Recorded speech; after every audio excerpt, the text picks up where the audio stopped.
মিরপুরে খেলে টেস্ট থেকে অবসর নিতে চেয়েও পারেননি। এরপর বিপিএল-এ চিটাগং কিংস তাকে দলে নিলেও খেলতে পারেনি। গত 5 আগস্ট রাজনৈতিক পট পরিবর্তনের পর থেকে এখন পর্যন্ত দেশেই ফিরতে পারেননি তিনি। এর বাইরে মাঠের ক্রিকেটে আছে বোলিং নিষেধাজ্ঞাও। এত প্রতিকূলতা আর অনিশ্চয়তার মধ্যেই আজ ঢাকা প্রিমিয়ার ডিভিশন ক্রিকেট লিগে নতুন দলে নাম লিখিয়েছেন সাকিব আল হাসান। বাংলাদেশ দলের এই সাবেক অধিনায়ককে দলে ভিড়িয়েছে লিজেন্ডস অফ রূপগঞ্জ। ক্লাবটির আশা আগামী মাসে শুরু প্রিমিয়ার লিগে সাকিবকে পাওয়া যাবে। দ্বাদশ সংসদ নির্বাচনে সংসদ সদস্য হওয়া সাকিব আওয়ামী লীগ সরকারের ক্ষমতাচ্যুতির পর এখনও দেশে ফিরেননি। ছাত্র জনতার আন্দোলনে তার নামে হত্যা মামলা রয়েছে। নভেম্বরে দক্ষিণ আফ্রিকা সিরিজের আগে ঢাকায় ফিরতে চাইলেও প্রতিকূল পরিস্থিতির কারণে দুবাই থেকে যুক্তরাষ্ট্রে ফিরে যেতে হয়েছিল তাকে।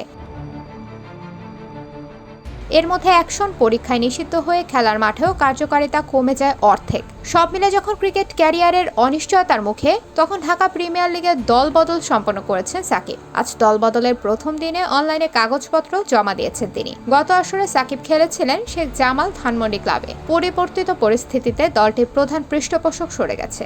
সাকিব যখন দেশে ফিরতে পারছে না, তখন তাকে দলে নেওয়ার কারণ কি? এমন প্রশ্নের উত্তরে রূপগঞ্জের মালিক লুৎফুর রহমান বাদল প্রথম আলোকে বলেছেন, আমরা ক্রিকেটার সাকিবকে দলে নিয়েছি, রাজনীতিবিদ সাকিবকে নয়। সে বাংলাদেশ ক্রিকেটের 1 নম্বর ব্র্যান্ড, আমরা এজন্য তাকে নিয়েছি।